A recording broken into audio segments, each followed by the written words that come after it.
My name is Andrew, and today I'm going to be talking about the relationship between video games and mass shootings.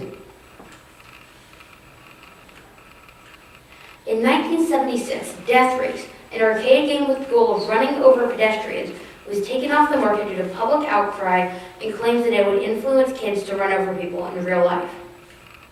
In 1993, the video game companies Nintendo and Sega were put on trial for the video game Mortal Kombat's excessive violence.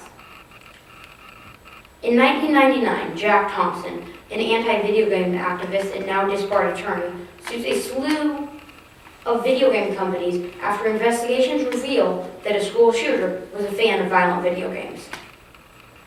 In 2000, Indianapolis passed an ordinance limiting minors' access to video games.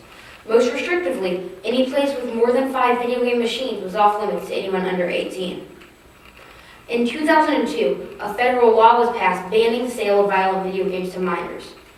In 2005, Hillary Clinton, then a senator, pushed for more video game regulations after someone found an inappropriate minigame in the Grand Theft Auto Code, modified it to make it playable, and published it on the internet for anyone to play for free. And recently, violent video games are being blamed for mass shootings from many sources, including our current president. Now, this is actually very hard to prove. Let's talk about why. So, does anyone go to sleep at night? Please raise your hand. And the sun does set every night, correct? Then we could say that you going to sleep at night causes the sun to set. Of course not. But we can say they are correlated, because correlation simply means two things are connected. Causation is much harder to prove. We would need more scientific evidence and research that if someone does not go to sleep at night, the sun does not set. This is obviously not true, but neither is video games causing mass shootings.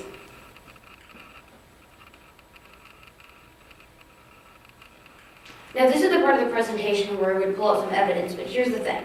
There is none. CNBC, CNN, Time, The Washington Post, and the New York Times, all citing experts in psychology, human behavior, and public policy, report that there is no evidence that video games cause or are correlated to mass shootings. CNBC's article even found that while 70% of high schoolers have played video games, only 20% of school shooters have reported playing these games. One Oxford University study even found no link that violent video games encourages real-life violence, and the researcher himself stated, "We found a whole lot of nothing." In the New York Times, one expert even said, "The data on bananas causing suicide is about as conclusive." As a quick disclaimer before I move on, I am not saying that violent video games are good for you. I am simply addressing that they do not cause mass shootings.